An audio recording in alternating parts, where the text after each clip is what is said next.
I was shocked to read that Virginia Roberts, later known as Guiffre, had taken her own life. And I know many people do not believe it. And I want to make a video about her because I believe she was a victim of domestic violence. And this information only became public recently, and already the conspiracy theories are starting on the same suspect channels. So I had to go ahead and do my own research. Virginia was a whistleblowing legend, an activist and a survivor, an inspiration to so many victims, and sadly it seems like there were many signs that abuse was going on, and things with her were definitely not right. The source of how she died was her close family, her brother and his wife, who were her allies and who knew what was going on. And so I just want to share the evidence of what I saw, because I think her abuser is the one we should be focusing on, and that's her husband, Robert Guiffre. So she got with Robert Guiffre in Thailand, where she was on a massage course paid by Jeffrey Epstein, and they got married almost immediately. And that allowed her to get away from her life being trafficked around the world by Jeffrey Epstein and Ghislaine Maxwell, which we've seen photographic evidence of. And she was being paid to sleep with people, high-profile people like Prince Andrew, when she was only 17. And he was a sweaty, newly divorced father of two, who, like all of them, has of course denied the claims. So Virginia met Ghislaine Maxwell when she was working at Donald Trump's Mar-a-Lago club in Palm Beach, Florida.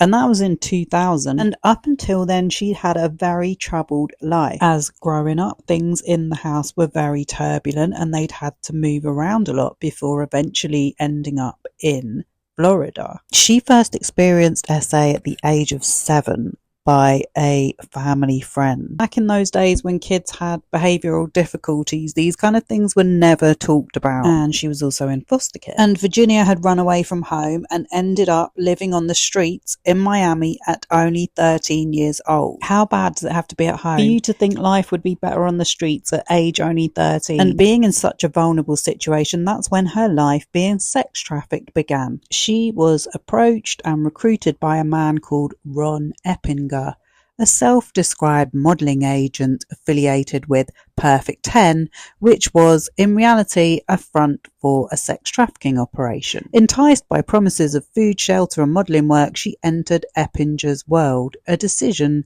that began a harrowing chapter of sexual exploitation. Throughout the summer and fall of 1997, Virginia was imprisoned in Eppinger's Miami apartment along with other trafficked girls, many from Eastern Europe. She was systematically drugged, abused and trained to work as an escort for wealthy clients, nicknamed Baby by other captives. On her 14th birthday, whilst under the influence of drugs, she wanted to unalive herself by jumping off his balcony. She kept trying to escape but was taken to another location, and eventually the FBI did catch up with him. He was arrested and she was rescued and provided critical testimony that helped secure Eppinger's conviction. He died in prison 2 years later. So she's in juvenile detention at this time and has to go to rehab. She wanted to rebuild her life, but her mum wouldn't let her back home. Eventually, she is reunited with them and her dad, who has just got a job at Mar-a-Lago, and that's how she got the job there, at age 16, working in the spa locker room, and meets Ghislaine Maxwell, and the rest is history. She's told the BBC and NBC in the summer of 2000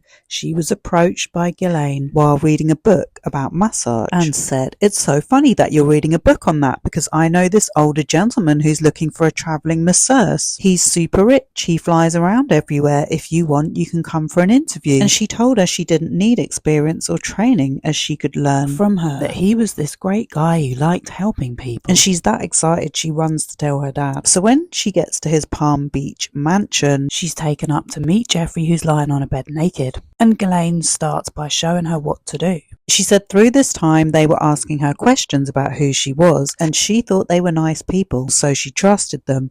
And she told them she'd had a really hard time up until then, that she'd been a runaway, that she'd been abused physically and sexually. And later she said, "That was the worst thing I could have told them, because now they knew how vulnerable I was." And it then turns into a full-blown sexual assault. It ended with sexual abuse and intercourse, and then a pat on the back. "You've done a really good job. Like, thank you very much, and here's $200. before you know it, I'm being lent out to politicians and to academics and to people royalty and people that you would never think, like, how did you get into that position of power in the first place if you're this disgusting, evil, decrepit person on the inside? This was her speaking to the Miami Herald in 2018. The training started immediately. I mean, it was everything down to how to give a blowjob, how to be quiet, be subservient, give Jeffrey what he wants.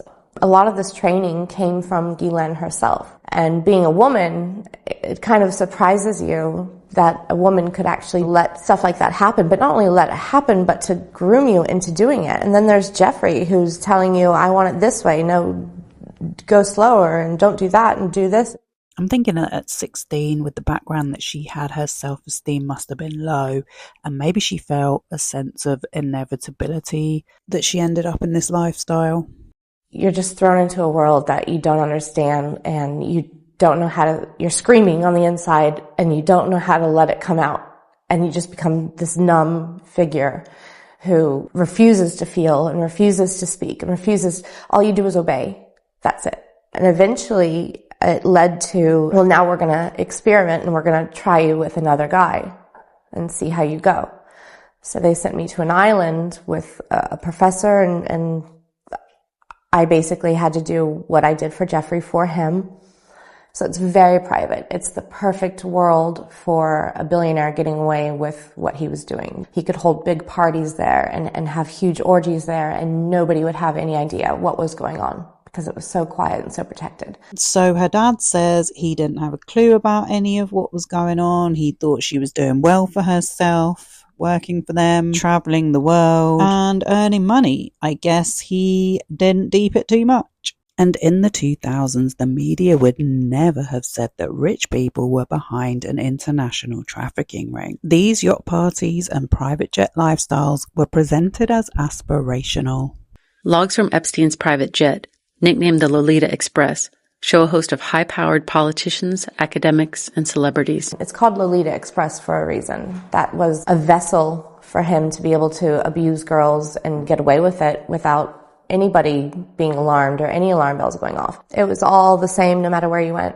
All Jeffrey cared about was, go find me more girls. To me, still to this day, it is my biggest shame that I carry around that I will never get rid of. And I'm really, really sad that I brought other girls my age and even younger into a world that they should have never been introduced to. At age 19, Robert said that she was sent to Thailand to take a massage course and to pick up a girl for Epstein. Instead, she fell in love and moved to Australia, where she and her husband live with their 3 children. I escaped. I called Jeffrey to let him know that I was not coming back and I was not bringing the little Thai girl back. And he said, you know what? Have a nice life, and hung up the phone. And that was it. And I thought, I'm off the hook. I'm off the chain. I can go. I can live free. Now, when Virginia meets her husband Robert in Thailand, he was a Muay Thai kickboxer she met at a fight there. She said she saw that as her opportunity to escape. But what was she escaping to? Because this is the part of the story that we've missed. They apparently got married within days of meeting, and she's still only 19 and she's been through all of that. And very little is known about him other than the endless lovey-dovey photos of them that are posted on their social media. It takes a long time to start the healing process. I mean, I will never heal. There are pieces from me that can never be put back together. It takes so long to get to a point where you're able just to speak about it. I mean, it took me having a daughter and looking at this beautiful, young, innocent baby to say, I want to speak out about it now. You know, if we can make that point across, that doesn't matter how rich you are, it doesn't matter how powerful you are, there are girls out there that will speak up. And I don't care if it's 10 years later or 15 years later, whenever you're ready to do it, you do it. You know, and you protect the ones that are younger than us. You protect the ones that we didn't protect before. These guys will get it in the end, because us girls are not going to sit here and just let this keep happening. 2007, I was pregnant with my middle son, and I get a phone call from Guiffre one day in Australia. I'm in Australia. I was like, how the hell did she just find me? Like, I've been out of their life for so long. What's going on? She's like, have you talked to anybody? Have you told anybody what's happened? Like, you know, have you reported us or anything? And I said, no, I haven't spoken to anybody. Okay, good. You stay like that. You stay quiet. The next day, Jeffrey calls me with his lawyer on the phone, and he asks me the same questions. Have you talked to anybody? Are you going to report me? Are you going to talk to anybody? And I'm like, where is this all coming from? Like, what is going on? The next day, I get another phone call. And this time it's from an FBI agent. Like, hi, I'm blah, blah, blah from the FBI. Have you given Jeffrey Epstein a blowjob? Did you have a shower with Jeffrey Epstein? Did you ever bring any girls over for Jeffrey Epstein? I'm like, I don't even know who you are. I mean, unless you can come over here and show me some official documentation that says that you're with the FBI, I am not saying a word to you. And about 6 months later, I get a knock at the door, and it's the Australian Federal Police. It was like a 12-page document about Jeffrey Epstein and what he had done and how, I was a victim and they've identified me as one.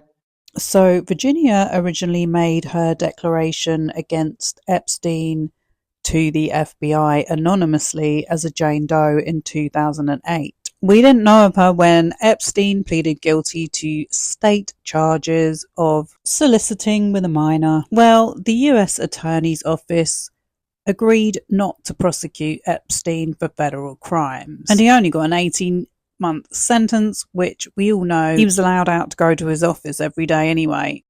Roberts claimed in an affidavit that two of the men that Epstein lent her out to were attorney Alan Dershowitz. If you don't know Alan Dershowitz, Epstein's lawyer, he also defended O.J. Simpson and Harvey Weinstein, and he's been a strong supporter of Donald Trump. He sees himself as a libertarian for civil rights. He is one of the most repulsive men on the planet. He tried to bully Virginia and her lawyers. He tried to sue her lawyers for defamation. It went back and forth for years before they finally reached an agreement. And Prince Andrew, the Duke of York. We all know he paid a settlement, or his mummy did. Dershowitz and Prince Andrew have both denied any involvement with Roberts. A judge later struck Roberts' affidavit from the court record, but the ruling did not address the veracity of her allegations. Dershowitz said he was nonetheless vindicated. The fact that doesn't go away is that Epstein received the most lenient sentence ever for a multi-serial sex offender of underage girls, and he was released in 2009. The Miami Herald identified over 60 of his victims, just young middle and high school girls at the time of the abuse. So Virginia became one of his teenage victims. A lot of them were 14 or 15. She was 16, who spent 10 years seeking justice and speaking out against Epstein. They were literally let down by the justice system, and they filed a suit against the United States of America as part of the Crime Victims' Rights Act. It's possible we might never have known of Jeffrey Epstein and his little network if they hadn't have taken this action, but they challenged the legality of the agreement negotiated by the US Attorney Alexander Acosta. And in 2009, Virginia settled with Jeffrey Epstein for $500,000. So she went public with her story in 2011. I think it's important to note how long these legal proceedings and public outings have been going on. She settled with Epstein, she settled with Ghislaine, she settled with Dershowitz, she settled with Prince Andrew. She registered her non-profit organization Victims Refuse Silence Inc. in 2014. For over a decade she's been at this, and she has achieved so much. Ghislaine Maxwell is in prison. Jeffrey Epstein is dead. Prince Andrew is just an embarrassing mess. So why now would someone want her out of the way? For the most part, she kept her private life pretty private, but her Instagram, which she only started in 2020, shows quite a few pictures posted where she was clearly recovering in hospital. She did receive some disgusting comments on her Instagram even recently, but who does not receive comments on social media when they've got something to say? And in this clip, she's definitely highly medicated, and she's obviously got a black eye and a bruise around her neck. I just wanted to say a quick thank you to all of my supporters on Facebook and Instagram, on Twitter, and all around the world, family and friends. Thank you for caring so much. I am on the up and up, day 5 in ICU. I'm too tough for something like this to take me down, and I got a bionic spine out of it, so that's pretty cool. Anyways, I just wanted to do this to tell you all how much I appreciate your kind comments, and It's good to see the world caring so much about each other. Love you all. Bye. So that was posted in August 2020 with the caption, "Thank you to the staff at Sunnybank Private Hospital, the most caring, reputable and nicest nurses and docs in QLD. All my love, hope you enjoy your chocolates and cards. The kids wrote, Best Virginia." She doesn't post a lot, but then there's another one on the 12th of November 23 where she's in what looks like a private hospital again, and she wrote, "Pancakes for breakfast in bed after my last spinal procedure. Hubby knows how to spoil me." She posted this one on the same day that said, "My hubby, my best friend, lover, father of our children, and the greatest man I know, heart." There's another one, I think this is from her Facebook, where she's obviously in hospital. Then in January 24, there's "Home at last with my fur babies who are just dying for my non-dairy whipped cream. Thanks for all the love. I was trying to clock out a T-Rex for my daughter on an ATV and lost control. Thank the heavens that we are both on the road of recovery," with a bandaged heart emoji, "and no more trying to outrun dinosaurs in the bush." I don't know, maybe I'm reading too much into it, but it just seems like there was another injury. There is just a lot of posts about how much she loves and is dedicated to her hubby, and how he rescued her from Epstein and Maxwell clutches. I know people post this kind of stuff when they're in terrible situations in their relationship. And then as we get nearer the present day, there's one about a therapist said that sometimes being a loner is a trauma response. You're so used to people you love not showing up for you or walking away, or you may have grown up in a toxic environment that the only one you could depend on was you. So you naturally feel safe when you're alone. So then we get to the picture of her, or pictures with her kids, posted on the 22nd of March. "My beautiful babies have no clue how much I love them, and they're being poisoned with lies. I miss them so very much. I have been through hell and back in my 41 years, but this is incredibly hurting me worse than anything else. Hurt me, abuse me, but don't take my babies. My heart is shattered, and every day that passes, my sadness only deepens." And then we get to 8 days later, where she posts the picture, which looks again like she's on a hospital bed. It looks to me like she's had like those sticker things on her chest that she's ripped off, or they've been taken off. She looks beaten up, and it says, the caption, "This year has been the worst start to the new year, but I won't bore anyone with the details, but I think it's important to note." And then there's the details about the car crash.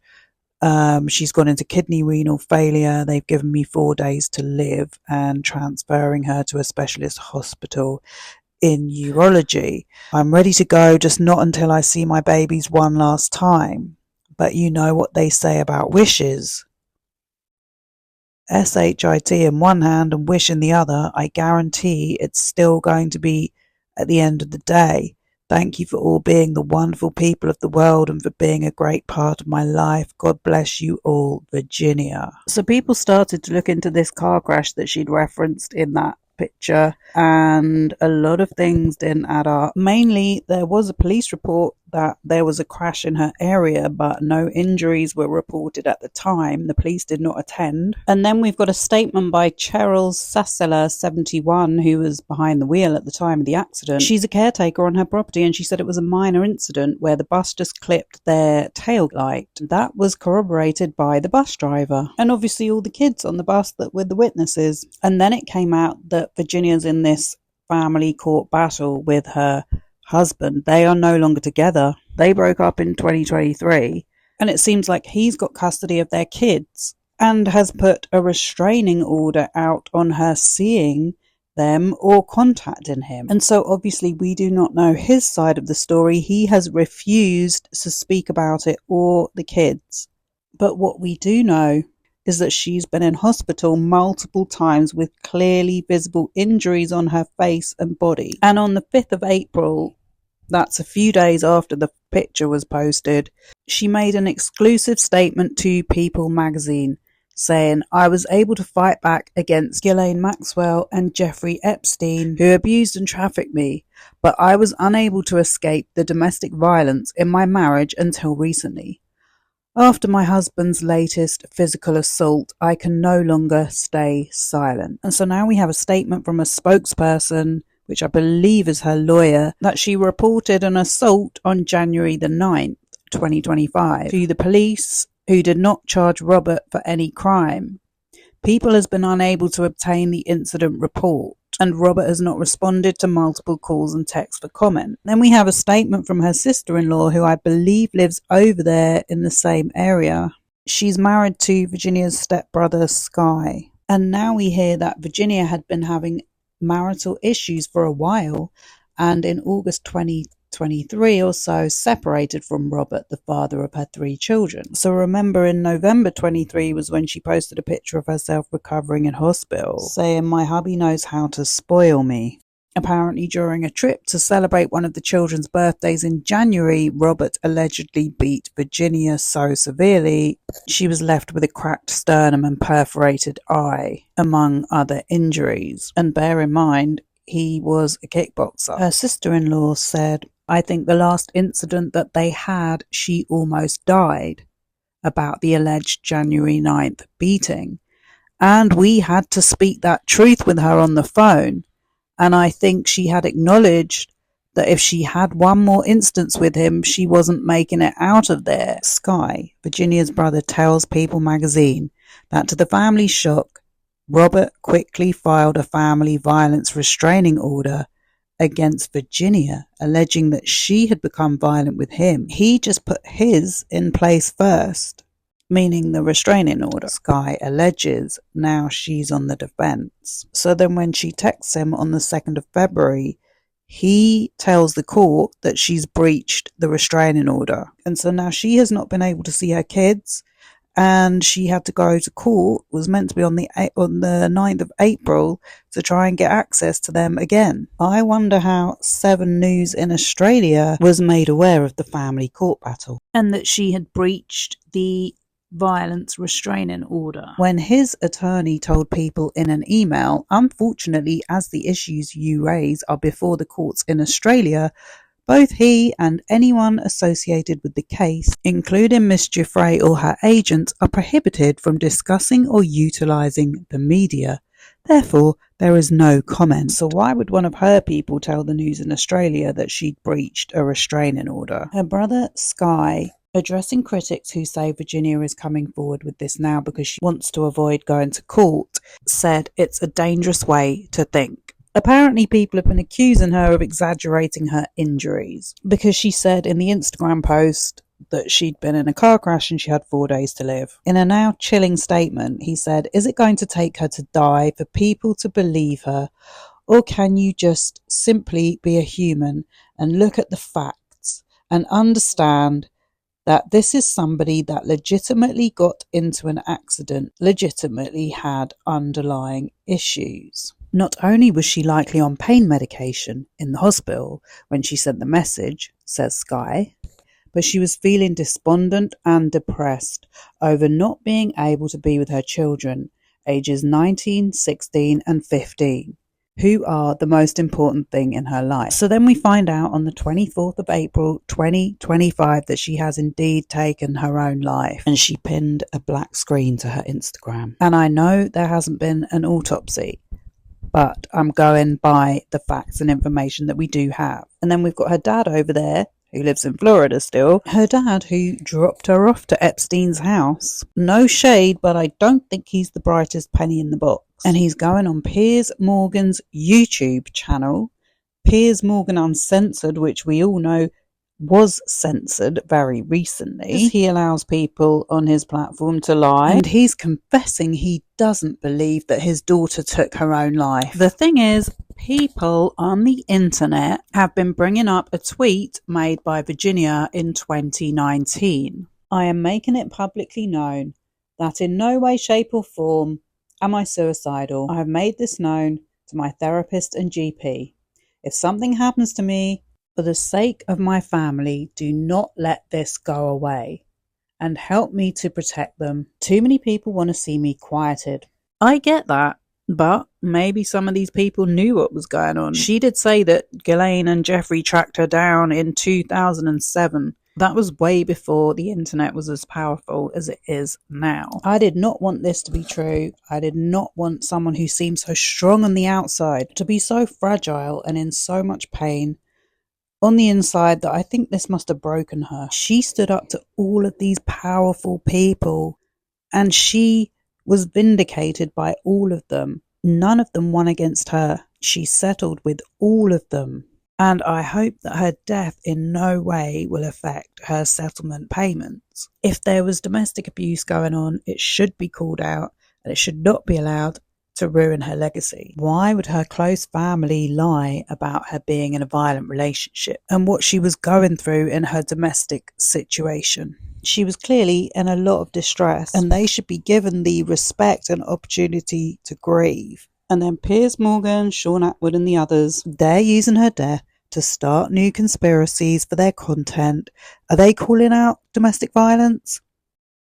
And then you got this witch, Lady Victoria Harvey, who no one would even want to talk to, but for her being the only person in the UK who supports Prince Andrew. Someone needs to give her an education in the law. She tries to diminish the fact that Jeffrey Epstein was a pedo and Ghislaine Maxwell invited teenage girls over to his house so he could perform sex acts on them and pay them. That is sex trafficking. Dummy. And she's another liar. So this is a thing, right, in Thailand where different people will buy a spot in a red room with crypto so they can't be traced. A red room in Thailand is a room where a child is murdered every 3 weeks. They are sacrificed. And the person that pays with the crypto gets to choose how that kid is murdered. Can we see some receipts for this story? And the other person gets to do things to them. Now that is trafficking. That is murder, rape, trafficking. Girls lying on a boat in Saint-Tropez with a glass of champagne and being able to go back to a villa when they want. That is not trafficking. So I just wanted to end the video with the handwritten note that was posted by Virginia's sister-in-law. Mothers, fathers, sisters and brothers need to show the battle lines are drawn and we stand together to fight for the future of victims. Is protesting the answer? I don't know. But we've got to start somewhere. Rest in peace, Virginia Guiffre. I'm so sorry.